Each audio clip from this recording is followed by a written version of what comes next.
Muy buena entrevista, buen cierre después del miércoles negro acá en Catamarca, en la República Argentina. Solo una reflexión para dimensionar en términos cuantitativos de qué hablamos cuando hablamos de la marcha del día de ayer. Solo piensen en qué dirigente político aquí en Catamarca, por no hablar de otro lugar del país, está en condiciones de movilizar 3.000 personas desde hace aproximadamente 10 años en Catamarca en tiempos electorales.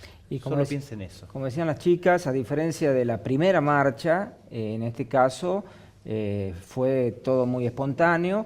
Prácticamente el jueves, cuando estábamos en el programa de sesión abierta la semana pasada, se conoció el caso aberrante y la convocatoria a un paro nacional de mujeres y a la marcha. Así se organizó en muy pocos días con una respuesta que además no solo se dio en la marcha, sino durante la jornada laboral en muchas reparticiones, muchas mujeres de negro con los carteles haciendo una adhesión más que simbólica a esta lucha que se ha emprendido, ¿no? Seguramente. Me quedo ahí una frase que dijo Laura y que es cierto, ¿no? Y que también va para los legisladores. Todos los comisarios son hombres. Uno a veces no se detiene en esas cosas, y ella hablaba del maltrato que reciben las mujeres cuando van a hacer denuncias justamente por maltratos, ya sea o violencia doméstica o algún tipo de este tipo de casos, que las revictimizan y sin lugar a dudas que si esos hechos se siguen suscitando, nadie va a querer hacer la denuncia.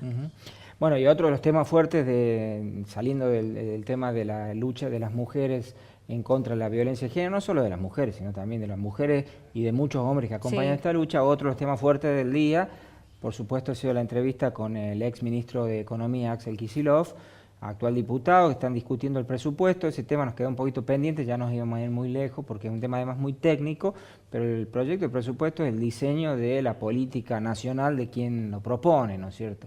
Y dice mucho de la ideología y del pensamiento económico, sobre todo económico y político, y es un tema que nos quedó pendiente. Lo que sí se abordó con mucha claridad y además con mucha firmeza, como lo suele hacer el ex ministro de Economía, el tema de la situación económica en general.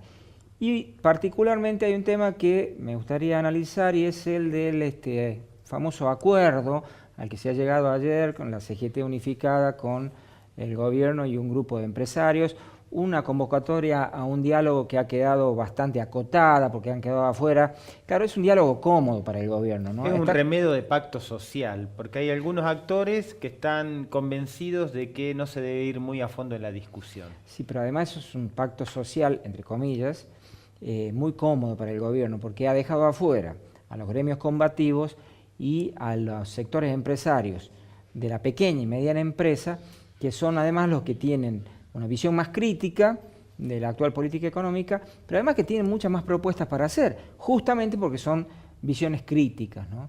Y un resultado realmente muy desalentador incluso para la propia dirigente de la CGT, que no saben cómo justificar que iban por la reapertura de las paritarias y terminan con un bono de 2.000 pesos.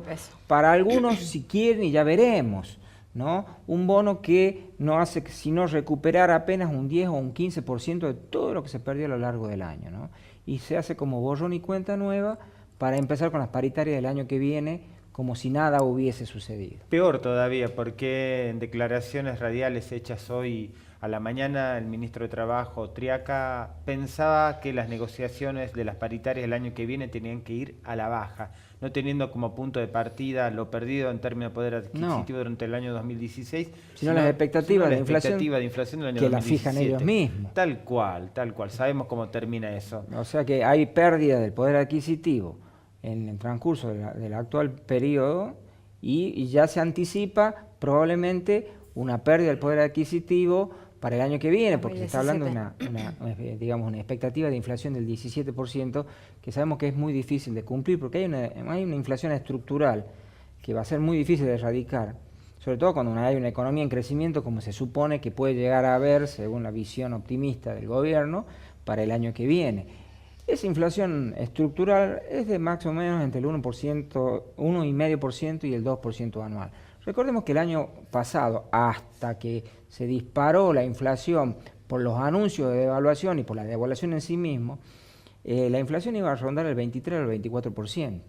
Es decir, que ahora suponer que es un gran logro una inflación del 20 o el 22% es un poco también un dibujo del gobierno. Pero además están planteando para el presupuesto una inflación del 18% y se supone que eso es lo que tienen que pedir los trabajadores para el año que viene. Realmente, pensar que después de este tipo de política los índices de pobreza e indigencia van a mejorar es realmente una utopía. Y es un contrasentido de un gobierno que encima sigue hablando como una posibilidad cierta, aunque sea a largo plazo, de la pobreza cero. Termino con una última participación nombrando a un juez que ya no va a ser juez, un juez federal de la Nación, el titular del Tribunal Oral 1 de La Plata, Carlos Rosansky. Para la mayoría de ustedes seguramente ese apellido no es muy conocido, pero es el juez que condenó, por ejemplo, a Miguel Echecolás. Este juez tuvo que renunciar en el día de hoy por presiones de los medios de comunicación que durante los últimos meses lo atacaron de manera bestial y también por las presiones enormes del Consejo de la Magistratura y también con la inestimable ayuda de una parte del poder sindical en la Justicia Federal de la República Argentina. Un buen hombre, un buen juez, un juez valiente también en su momento que también terminó condenando al represor sacerdote, recuerdan ustedes, Christian von Wernich. Ya no lo va a tener más la Justicia Federal Argentina, clima de época que le dicen. Muy bien, y con esto damos por finalizado el programa de Sesión Abierta, un programa muy cambiante además, por, digamos, las propias vicisitudes que tienen los programas en vivo, pero con un balance muy interesante, muy intenso y con mucho para decir que efectivamente los protagonistas, que son los entrevistados, estuvieron diciéndolo aquí en Sesión Abierta. Nos despedimos hasta el próximo jueves a las 22 horas.